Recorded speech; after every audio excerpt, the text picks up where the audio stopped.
미국 증시가 폭락한 원인으로 상장 지수 펀드인 ETF 매물 폭탄이 거론되는 가운데 우리 증시에선 ETF보다 주가 연계 증권인 ELS를 주의해야 된다는 지적이 나옵니다. 금융감독원이 이건희 삼성그룹 회장의 차명계좌 추적을 위한 특별검사에 착수했지만 여론을 의식해 신용만 한다는 비판이 나옵니다. 우리 정부의 최저임금 10,000원 달성안에 대한 국제통화기금의 우려가 나오면서 정부도 입장을 바꾸려는 움직임을 보이고 있습니다. 아파트 불법 분양 폭리를 취한 혐의를 받고 있는 부영주택이 이번엔 부실 시공으로 영업정지 3개월의 중징계를 받습니다.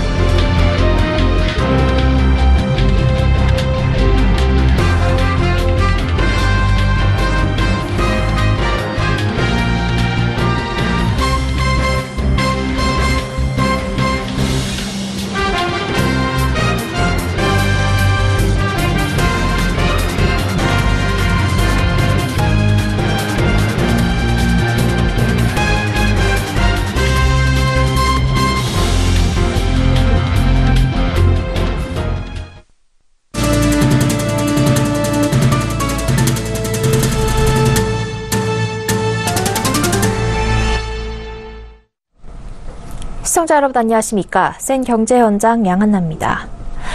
이달 초 미국 증시가 크게 흔들리면서 4%대 폭락이 2번이나 발생했습니다.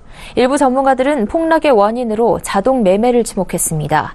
미국 증시의 경우 자동 매매의 상당수가 상장 지수 펀드, 즉 ETF에 의한 것이어서 ETF 가치 하락으로 많은 투자자들이 손실을 입었고 환매와 투매가 이어지면서 증시의 하락폭은 더 커졌습니다. 이후 ETF 시장이 커지고 있는 국내에서도 미국과 같은 ETF발 급락 사태가 일어날 수 있지 않느냐는 우려가 나오게 됐습니다. 전문가들은 ETF로 인한 폭락 위험은 낮지만 주가 연계증권인 ELS의 경우 주의를 기울일 필요가 있다고 조언합니다. 김성훈 기자가 심층 보도합니다. 현지 시간 5일과 7일 미국 증시는 4% 이상 폭락했습니다. 특별한 악재가 없는 폭락에 대해 전문가들은 특정 조건에 따라 자동으로 매매가 이루어지는 자동 매매를 원인으로 지목했습니다. 미국 국채금리 인상과 기준금리 인상 등에 대한 우려로 미국 증시가 하락해 변동성이 커졌고 자동매매 상품의 환매 조건이 충족되면서 일시에 매도 물량이 몰려 증시가 폭락했다는 겁니다. 특히 자동매매 상품 중에는 변동성 지수를 기초자산으로 하는 상장지수 펀드 등 ETF 상품이 많아 ETF 가치 하락에 따른 환매와 투매가 이어지면서 증시를 끌어내렸습니다. ETF가 미국 증시 폭락 원인 중 하나로 지목된 이후 ETF 시장이 커지고 있는 우리 증시도 같은 위험에 노출돼 있는 것이 아니냐는 우려가 나왔습니다. 전문가들은 국내 증시에서도 ETF 매도 물량 급증이 증시 하락에 촉매가 되거나 단기 변동성을 키울 수 있어 주의가 필요하다고 지적합니다. 펀드 평가사 제로인에 따르면 국내 증시에 투자하는 ETF의 총 순자산은 약 26조 8천억 원에 달합니다. 하지만 전체 시가총액 대비 ETF 비중이 낮은 편이어서 미국과 같은 폭락장이 발생할 우려는 크지 않다는 것이 전문가들의 의견인데요. 현재 미국 S&P 500 지수의 시가총액 중 ETF 순자산이 차지하는 비중은 15%가 넘는 반면 코스피에서의 시가총액 대비 ETF 순자산 비중은 2% 수준입니다. 전문가들은 그러나 주가 연계 증권 ELS로 인한 위험에서는 우리 증시도 자유롭지 못하다고 우려합니다. ELS는 보통 기초지수가 50% 이상 떨어지지 않으면 투자자에게 연 10% 내외의 이자를 제공하는 상품입니다. 지수가 많이 하락해도 절반 이상 떨어지지 않으면 투자자는 이익을 얻습니다. 하지만 증권사는 지수가 하락할 경우 투자자에겐 이자를 지급해도 기초지수로는 손해를 볼 수 있기 때문에 지수가 떨어질 때마다 해지를 위해 선물을 매수해둡니다. 바로 이 선물 매수가 증시에 걸림돌로 작용할 수 있습니다. 주가가 30% 넘게 폭락할 경우 해지를 위해 사들였던 매물이 쏟아지고 추가 투매가 이어져 증시 폭락을 이끄는 악순환이 벌어질 수도 있습니다. 실제로 2015년에서 2016년 ELS의 기초지수로 활용되는 홍콩 H지수가 반토막 나면서 대규모 손실 사태가 벌어졌고 코스피도 2% 넘게 떨어졌습니다. 현재 국내 ELS 상품은 중위험 중수익 상품으로 인식돼 인기가 높고 발행 잔액은 56조 원에 달합니다. 홍콩 H지수 폭락 사태 당시 금융당국은 ELS 발행 총량 자율 규제를 내걸고 ELS 규모 줄이기에 나섰지만 ELS 잔액은 꾸준히 증가하고 있습니다.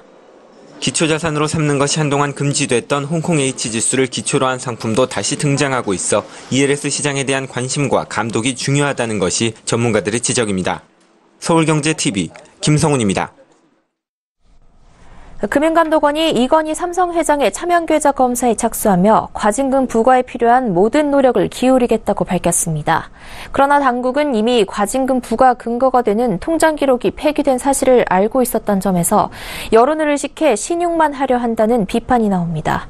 정홍규 기자입니다. 금융당국이 이건희 삼성그룹 회장의 차명계좌 추적을 위한 특별검사에 착수했습니다.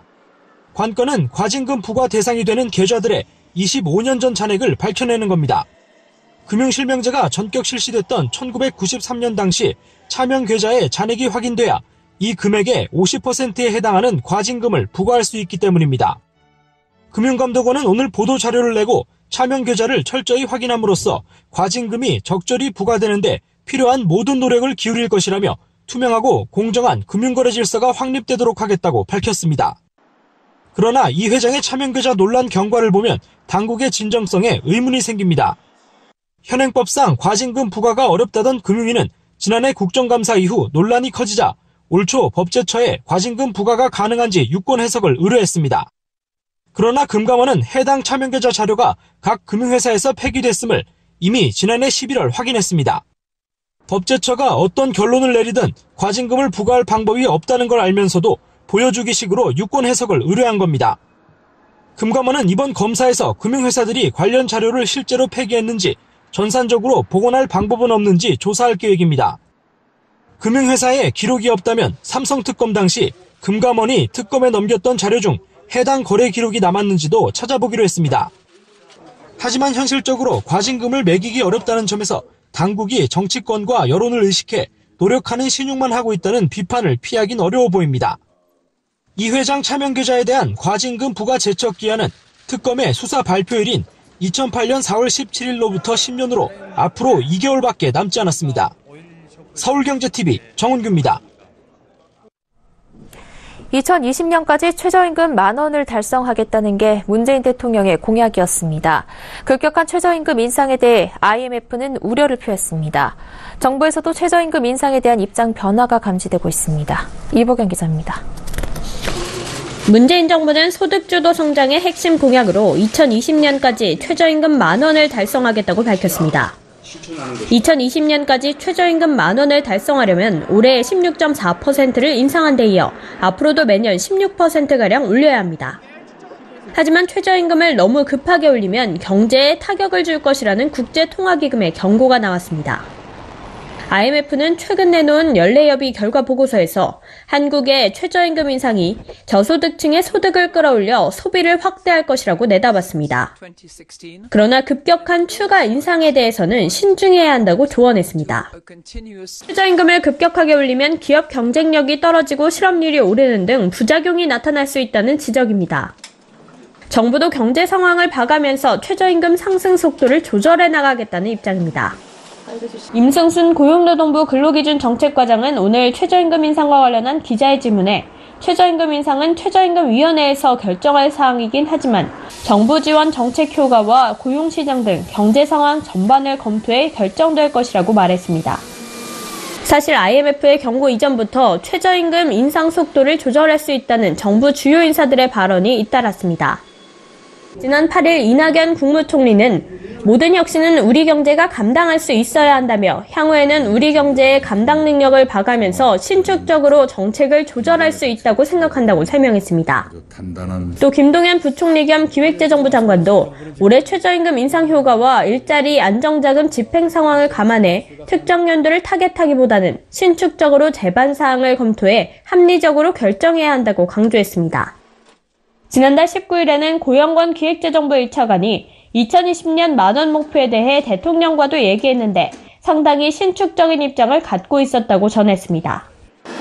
하지만 당초 정부가 약속했던 2020년 최저임금 10,000원 공약에서 물러나게 되면 노동계의 반발이 예상됩니다.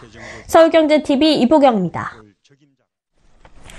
불법 분양 폭리를 취한 혐의로 이중근 회장이 구속된 부영이 이번엔 부실 시공으로 인해 영업정지 3개월의 중징계를 받을 것으로 보입니다. 정부는 상반기 중 부영 사업장을 추가로 점검하는 한편 부실 시공 건설사에 대해 선분양을 제한하는 조치를 담은 주택법 개정을 추진하는 등 부실 시공 문제를 뿌리 뽑겠다는 방침입니다. 정창신 기자가 보도합니다. 정부가 부영주택에 대해 영업정지 3개월의 중징계를 관할 지자체인 서울시에 요구했습니다. 국토교통부는 지난해 10월 지자체와 LH, 민간 전문가 등으로 이루어진 특별점검반을 구성해 부영주택이 시공 중인 12개 현장을 점검한 결과를 오늘 내놨습니다. 이번 조사에서 총 164건의 지적사항이 나왔고 이 중 157건이 시정됐습니다. 나머지 7건은 설계 변경 등을 통해 조치할 예정입니다.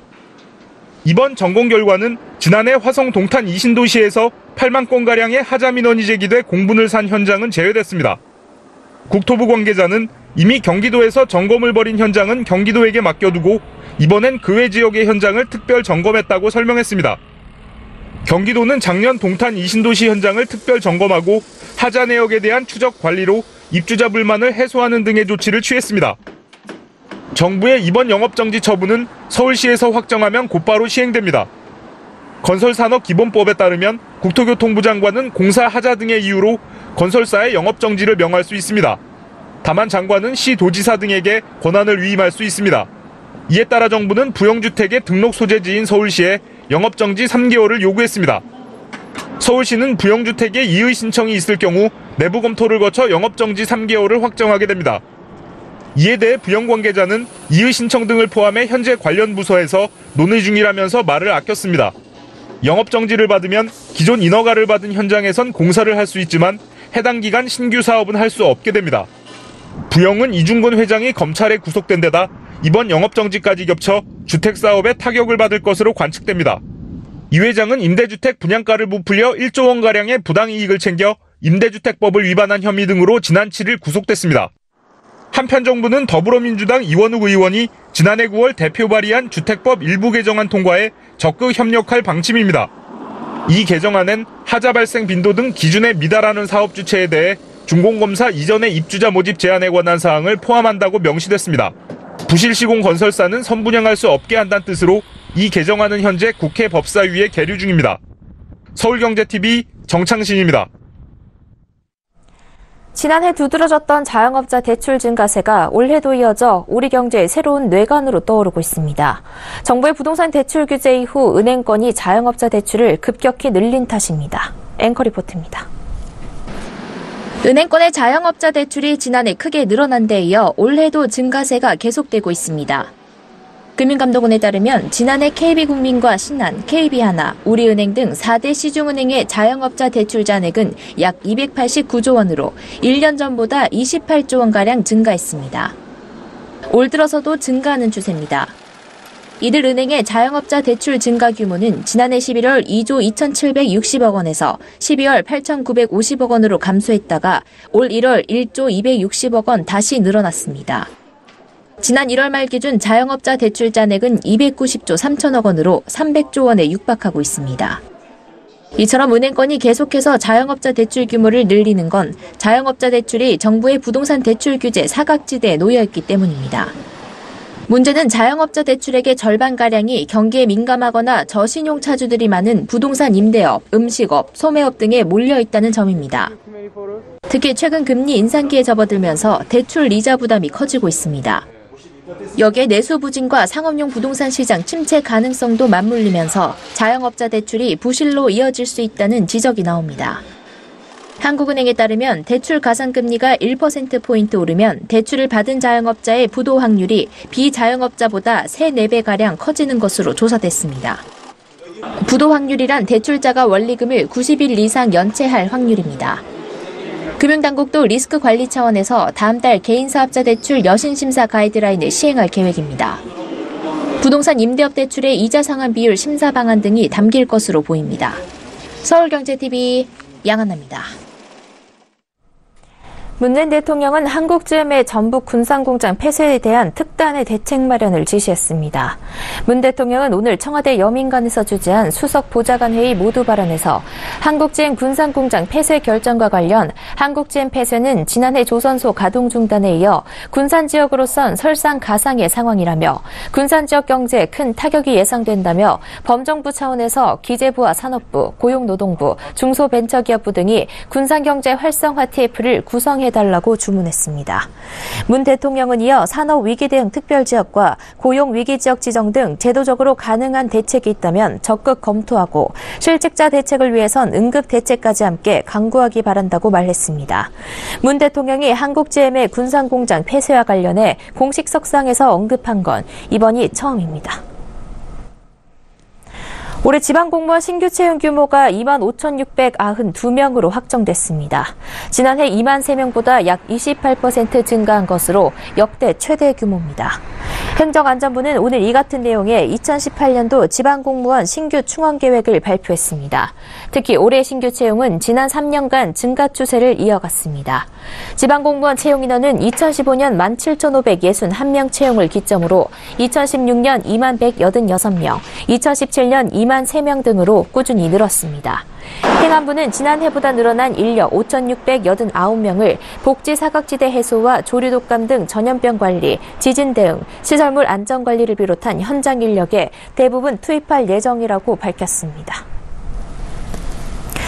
중소기업 10곳 중 7곳로 가업을 승계할 뜻이 있는 것으로 조사됐습니다. 기업 가업 승계 과정에서 가장 큰 어려운 점으로는 상속과 증여세 등 조세 부담이 꼽혔습니다. 중소기업중앙회가 지난해 11월에서 12월 중소기업 대표와 임원, 가업 승계 후계자 500명을 대상으로 2017 중소기업 가업 승계 실태 조사를 시행한 결과 67.8%가 가업 승계를 할 계획이 있다고 대답했습니다.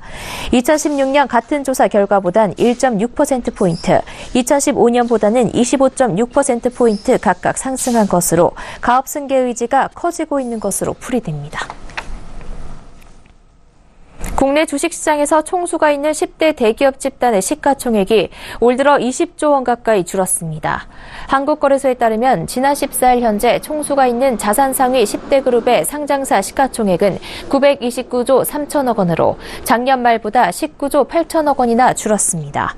같은 기간 국내 주식시장의 시총은 1,888조 6천억 원에서 1,878조 9천억 원으로 9조 7천억 원 감소했습니다. 삼성전자의 시총은 올 들어서만 14조 4천억 원이나 감소했고 연관 사업으로 묶인 삼성 SDI나 삼성전기 등도 시총이 줄었습니다. 현대차그룹과 LG전자, LG생활건강 같은 일부 계열사가 실망스러운 실적을 기록한 LG그룹, SK그룹 등 4대 그룹은 시총이 모두 줄었습니다. 지난해 파생상품 시장에 대한 규제 완화에도 주가지수 옵션 거래 규모는 사상 최저를 기록했습니다. 금융위원회와 한국은행에 따르면 지난해 주가지수 옵션 거래의 하루 평균 거래 대금은 5,095억 원으로 2006년 이후 가장 적었습니다. 파생상품 시장이 투기장으로 변질했다는 지적에 2011년 거래 단위 승수를 10만 원에서 50만 원으로 대폭 올리는 등 금융당국의 규제로 거래 대금은 꾸준히 줄었습니다. 금융위는 지난해 3월 파생상품 시장 활성화를 위해 코스피 200 선물 옵션의 거래 승수를 50만 원에서 25만 원으로 다시 낮추는 등 규제를 완화했지만 아직 큰 효과를 내진 못하고 있습니다. 지난해 주가지수 선물 거래의 하루 평균 거래 대금은 17조 1,690억 원으로 전년보다 0.9% 증가하는 데 그쳤습니다. 코스피가 설 연휴 기간 미국을 비롯한 글로벌 증시 훈풍에 힘입어 4일째 올라 오늘 2,440선을 회복했습니다. 코스피는 전거래일보다 0.87% 오른 2,442.82로 마감했습니다. 장중 한때 2,455.12까지 올랐던 코스피는 외국인의 매도세에 주춤했지만 장 후반 외국인이 다시 사자로 전환하면서 2,440선을 회복했습니다. 코스닥 지수도 기관과 외국인의 동반순 매수로 3% 넘게 오르며 870대에 안착했습니다. 우리 증시의 회복은 최근 미국을 비롯한 글로벌 증시가 오름세를 보이면서 투자 심리가 개선된 덕분으로 풀이됩니다. 미국 증시는 현지 시간 14일에서 16일 3일 연속 상승 마감했습니다. 전문가들은 글로벌 증시의 안정에 힘입어 국내 증시가 상승했다며 실적 호전에도 주가 낙폭이 컸던 종목에 투자하는 것이 좋다고 분석했습니다. 농림축산식품부는 올해 정부 300억 원, 민간 출자 205억 원 등 총 505억 원 규모의 농식품 펀드를 조성해 유망 농식품 기업에 투자합니다. P2P 금융업체 랜딧의 누적 대출액이 1,000억 원을 넘겼습니다. 고객 1인당 평균 대출액은 1,371만 원, 평균 금리는 10.9%입니다. 한국항공우주산업이 올해 창립 이래 최대 규모인 700여 명을 채용합니다. 아울러 신규 투자 금액도 역대 최대 규모인 3,800억 원으로 책정했습니다. 국제 유가 상승으로 다음 달 국제선 유류 할증료가 한 단계 더 오릅니다. 이에 다음 달 발권하는 국제선 항공권에는 이동거리에 따라 편도 기준 최고 56,100원의 유류 할증료가 추가로 붙게 됩니다.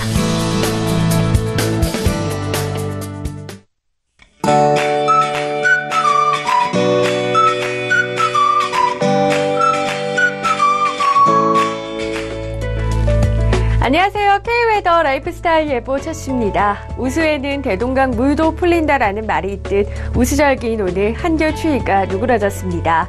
내일도 오늘과 비슷한 기온 분포가 예상됩니다. 서울의 아침 기온 영하 2도 등으로 예년보다 높은 기온에 큰 추위 없겠고요. 한낮에도 예년 기온을 웃돌겠는데요. 낮 기온 6도까지 크게 오르겠습니다. 다만 큰 일교차에 건강관리에 유의하시기 바랍니다. 여기에 날이 갈수록 대기가 메말라가고 있습니다. 현재 전국 대부분 지방에 건조특보가 발효돼 있는데요. 오늘 건조주의보에서 건조경보로 강화된 곳도 있고 건조주의보가 확대된 지역들이 많습니다. 이럴 때일수록 각종 화재 예방에 유의하셔야겠는데요. 게다가 고기압 영향권에서 눈비 소식 없이 대체로 맑을 것으로 보여 대기의 건조함은 더해만 가겠습니다. 동계올림픽이 열리는 평창으로도 대기가 건조할 것으로 보여 불씨 관리 잘 해주셔야겠고요. 평창의 아침 기온 영하 8도까지 떨어지겠지만 지역의 특성상 그리 추운 날씨는 아닙니다. 한낮에는 2도까지 오르겠습니다. 다음은 자세한 지역별 내일 날씨를 나절 예보를 통해서 살펴보겠습니다.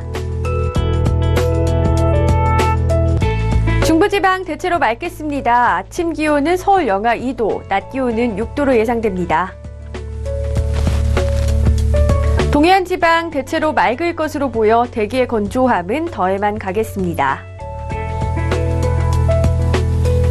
남부지방 한낮에 부산 13도까지 오르겠지만 오후 들어서 미세먼지 농도가 높아지겠습니다. 남해상으로 비가 온 뒤 개겠고 물결은 동해상에서 최고 3m로 높게 일겠고 남해상으로도 다소 높게 일겠습니다.